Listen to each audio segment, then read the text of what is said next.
What's going on, guys? My name is Wade with Tech Daily. So if you're in the market for a new Samsung smartphone right now, I actually think this is a great time to buy. The flagship S22s have been out for a couple of months, prices are falling a little, and you know you won't get caught with something else launching anytime soon. The budget and mid-range A-series lineup is almost filled out already for this year. The A53 has launched, the A23, 33, and 73 are shipping soon. The A03s and A13 are both fantastic budget options, and with all these new 2022 devices pretty much out now, previous year's smartphones have hit their lowest prices. So if you want a great phone at a huge discount and you don't mind it being a year or two old, I've got some suggestions for that as well. So in this video, I'm going to go over what I consider to be the best Samsung smartphones to buy across all prices and budgets. We'll talk about where to snag the best deals. I'll give you my thoughts on whether some of these devices are good long-term investments still. And actually, if you want to get started on your own with some price and device comparisons, I would highly recommend checking out Navi, who were kind enough to sponsor this video. Navi is a shopping tool designed specifically for smartphones. They make it super easy to find all the best deals all in one place. Their phone navigator service scans thousands of different promotions to find you the best price for the smartphone you want. You can search for a particular device, or you can take a short quiz, pick what smartphone features you like, and Navi will recommend a few different smartphones based on your preferences. Navi will then show you the best prices currently available from all the major retailers, so you can see carrier deals as an existing customer, or if you're willing to switch. By the way, Verizon, AT&T, and T-Mobile all have stellar deals right now for the flagship phones, between $700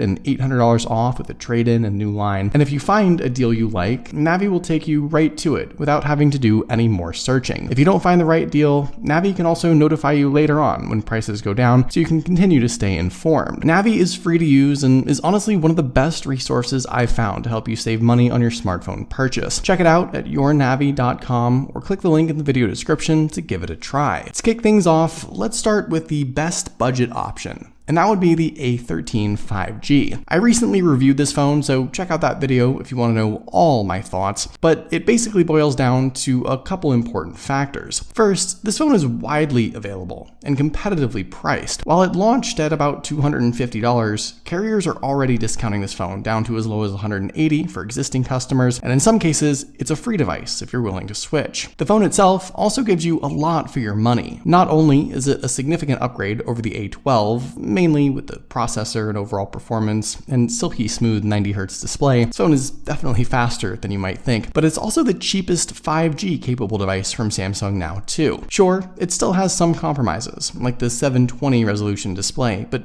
overall the A13 5G is my pick for the best budget Samsung phone you can buy right now. And like I mentioned, check out my full review on this phone if you want to learn more. I think this is one of the most well-rounded and best bang for your buck devices Samsung has come out with really in the last couple of years. Now, I should also mention that yes, there is technically a cheaper Samsung device available, the A03s, and while that phone is okay, I think it just has too many compromises in comparison. No 90Hz screen, slower older specs, a worse camera setup. Sure, it's also free for most carriers and prepaid networks, but even if you have to pay a little more to get the A13 5G, I think you're getting a significantly better device in almost every measurable way. If you just need a phone, any phone that's specifically a Samsung or Android device, the A03s is perfectly fine. There's nothing wrong with it. It's just that the A13 5G is that much better. If you want to talk value, though, the best overall bang for your buck smartphone that Samsung still kind of offers is the S20 FE. You guys know that I actually think this is the best smartphone Samsung has ever released, and it holds a special place in my heart, but regardless of my own bias, this is a device that still packs a punch, even after about 2 years. You're able to find this phone now with a special AT&T offer, for example, or usually under $400 from Amazon renewed, and what you get is a big flagship caliper device with really minimal compromises for a fraction of the price. If you have this phone, I think this is a great device to hold for the long term, another 2 or 3 years at least. And even if you buy it right now, you've got Android 12 ready to go with Android 13 promised, and comparatively, spec for spec, this phone has like 90% of the features compared to even the flagship S22 lineup. I think Samsung accidentally made the S20 FE too good when they released it. High refresh rate display, flagship Snapdragon processor, phenomenal camera, fun colors too. It kind of made the flagship S20 a poor buy at the time. And even now, considering the half dozen other S series phones Samsung seems to have released, I don't think there's a better S series phone than this one. I do just briefly want to mention that still relatively new S21 FE. Now, unfortunately, while there's literally nothing wrong with the S21 FE, and in fact, it's a similarly good value device, the problem with it really is just that it came out like 6 months too late. It's an S21-ish device that came out basically with the S22 lineup, and it was also priced like $50 to $100 too much, in my opinion, when you take into consideration the current smartphone market. Fortunately, you can snag an S21 FE now from a carrier and secure a pretty good deal, but I wouldn't pay full retail price unlocked for this phone. I think there are better options out there, like just grabbing last year's flagship S21 instead of the FE. It just makes way more sense. If you want the best all-around deal and don't care how old your phone is, the oldest I'd go now is the Samsung S10 lineup. This was the flagship from 2019, which really isn't that old, and actually spec-wise, this phone still holds up well. Got an AMOLED screen, 1440 resolution, Snapdragon 855, and most importantly, it received its Android 12 update recently, so it feels like a new or at least somewhat current flagship device, specifically from a software perspective. I still think it has a great camera setup too. It offers a premium build, and it also depreciated to about as low as could be. This is a $230 phone now from Amazon, which is just crazy.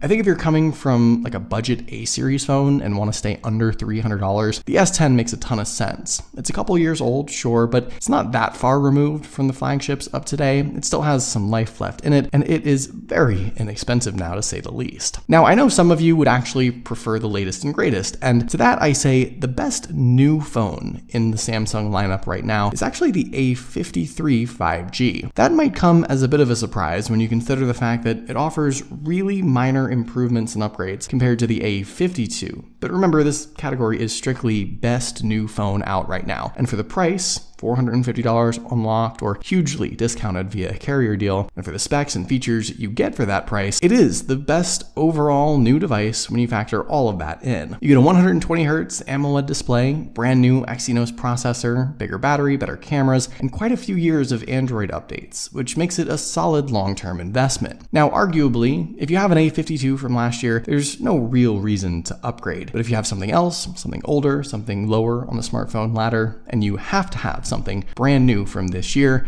this is the one I'd recommend. So let's get back into the flagship phones for just a second, because I want to outline my perspective on both last year's S21 flagship and this year's new S22 lineup. It's no secret that once again this year, the new S22, the regular and the Plus at least, really aren't that different from the S21. Because of that, and due to the fact that the S21 is now well under $500 renewed or heavily discounted from carriers, I would either A, grab that phone instead of the S22. You'll save a ton of money and you won't even be missing out on anything. Or B, stick with the S21 if you have it currently and wait another year or so for a more significant upgrade. I'm of the opinion that there's really no reason to upgrade your device every single year anymore when you consider the prices and the lack of any big updates. That's why I have a tough time fully recommending the top of the line newest flagships in this case. But if you specifically want this year's flagship, the one I'd recommend is actually the S22 Ultra. I don't make that recommendation lightly though.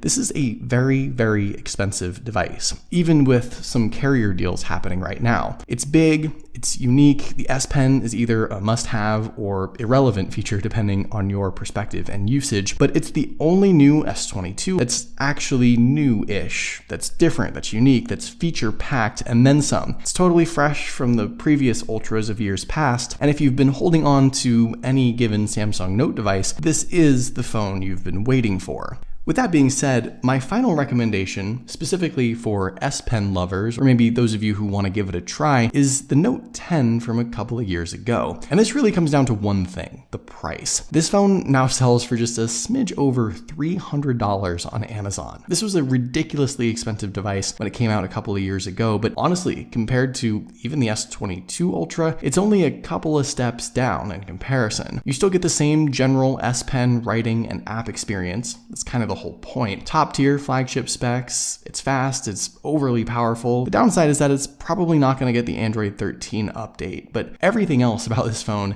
is a huge plus, mostly when you factor in that ridiculously low price now. So there you go. Those are the Samsung smartphones that I would recommend right now if you're in the market for something new, something different, or a particularly good deal overall. What do you guys think? Is there a phone I didn't mention that you would personally recommend? Let me know in the comments down below. I'd love to know your thoughts, of course. But hopefully you guys did enjoy this video. Be sure to follow Tech Daily on Twitter and subscribe to the Tech Daily YouTube channel if you haven't already, and I'll see you guys later.